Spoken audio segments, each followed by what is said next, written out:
চরমনায়ের মাহফিল প্রতিষ্ঠার মূল লক্ষ্য উদ্দেশ্য হলো আল্লাহর পদ ভোলা বান্দাদেরকে আল্লাহর সঙ্গে পরিচয় ঘটাইয়া আল্লাহর সঙ্গে সম্পর্ক তৈরি করার জন্য চরমনায়ের মাহফিলের ব্যবস্থা।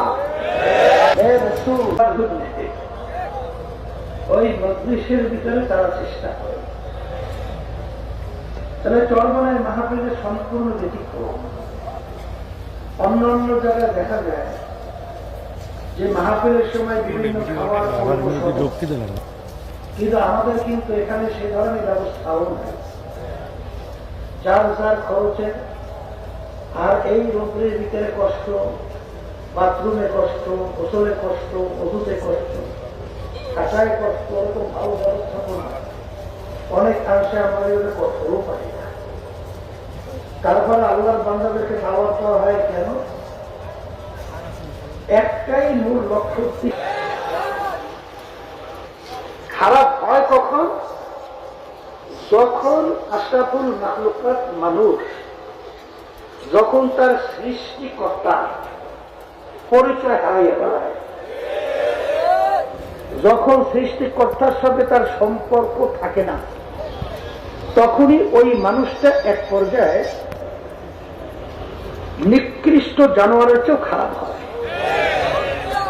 আব্বাজান বারবার মাহফিলের শুরুতে আব্বাজান স্মরণ করাইয়া দেওয়ার জন্য বলতেন যে চরমনায়ের মাহফিল প্রতিষ্ঠার মূল লক্ষ্য উদ্দেশ্য হলো আল্লাহর পদ ভোলা বান্দাদেরকে আল্লাহর সঙ্গে পরিচয় ঘটাইয়া আল্লাহর সঙ্গে সম্পর্ক তৈরি করার জন্য চরমনায়ের মাহফিলের ব্যবস্থা। আপনি আমার বান্দা বান্দীদেরকে, আপনার উম্মতদেরকে বলে দেন, কি বলে দেন? যে আমাদের নামাজ, আমাদের পূজা, আমাদের সমস্ত ইবাদত, আমাদের সব একমাত্র উদ্দেশ্য লক্ষ্য হবে আল্লাহ রাব্বুল আলামিনকে রাজি খুশির জন্য। আমরা মাহফিলে আসছি কার রাজি খুশির জন্য? আমরা এই পীর মুরিদি করি কার রাজি খুশির জন্য? আমরা যত কার্যক্রম পরিচালনা করি কার রাজি খুশির জন্য?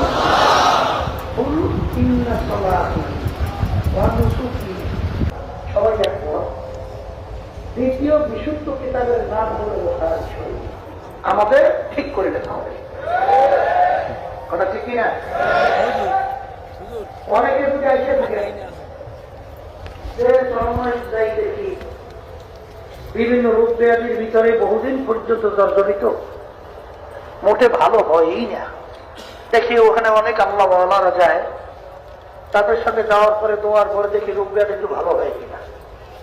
অনেকে কেসের ভিতরে জর্জরিত, দেখি ওখানে যাওয়ার পরে কেস থেকে পরিত্রাণ পাওয়া যায় কিনা।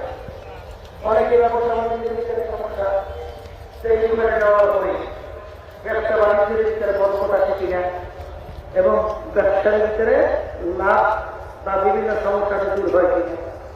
অনেকে বিবাহ শাদী হয় না, বিভিন্ন ঝামেলার ভিতরে বা মুসিবতের ভিতরে। এক কথায় দুনিয়ার যদি কোনো উদ্দেশ্য থাকে,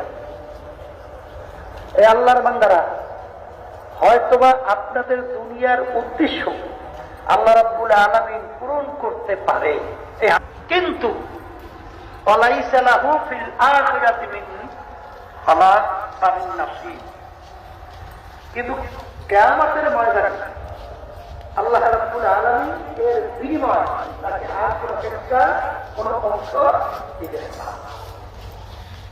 এই জন্য আমার ভাই আল্লাহকে